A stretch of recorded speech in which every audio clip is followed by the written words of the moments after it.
In Michigan, armed protesters stormed the state capitol building in Lansing, demanding the governor end the lockdown.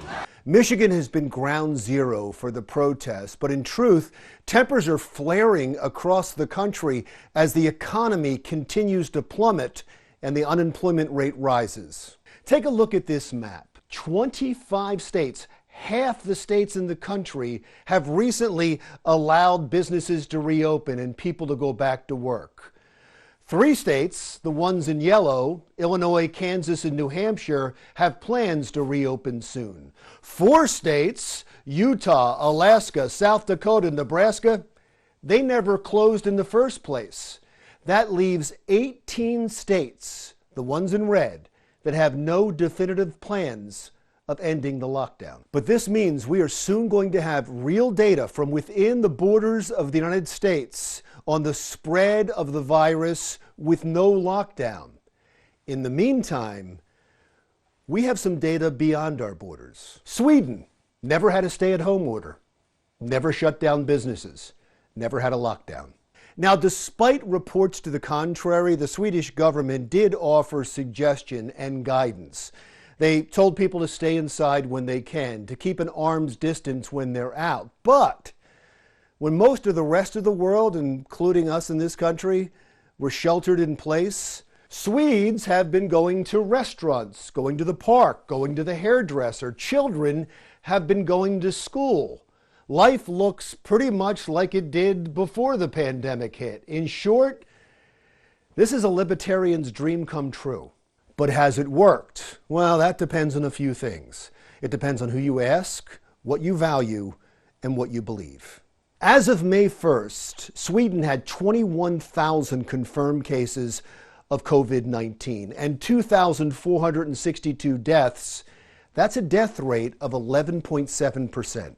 That is twice as high as the United States and China, but much better than Italy, France, Great Britain, or New York City. Now, if you compare Sweden to its neighbors, Norway and Finland, Sweden's numbers look awful. But there's another number that is important. As of May 1st, scientists believe that 26% of the people in Sweden have had COVID-19, but like the rest of the world, most people who get it have mild symptoms or no symptoms at all. But that means that 1 out of every 4 people in Sweden are now immune to COVID-19.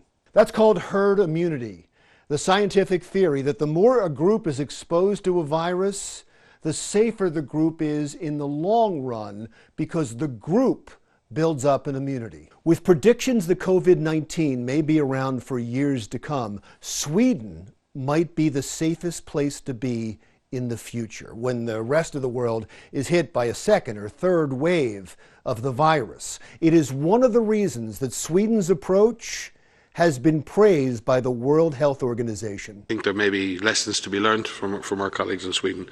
But again, I wanted just to emphasize, Sweden has not avoided controlling COVID-19. It's taken a very strong strategic approach to controlling COVID-19 across all of the elements of society. What it has done differently is it really has trusted its own communities to implement that physical distancing. So, should we have done what Sweden did? Again, it all depends on what you believe and what you value.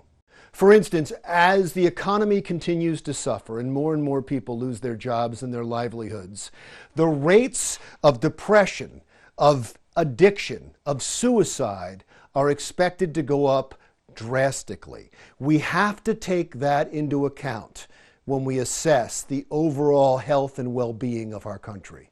With more and more states opening up, allowing businesses to open and people to go outside, undoubtedly the coronavirus deaths will go up in those states. And with it will be pressure, political pressure, to go back into lockdown. Which is why we need to continue to pay close attention to Sweden, where they were willing to risk the health of some for the good of the whole. Are we willing to do that here? We're going to be forced to find out soon enough. I'm Larry Mendte. We'll talk again soon.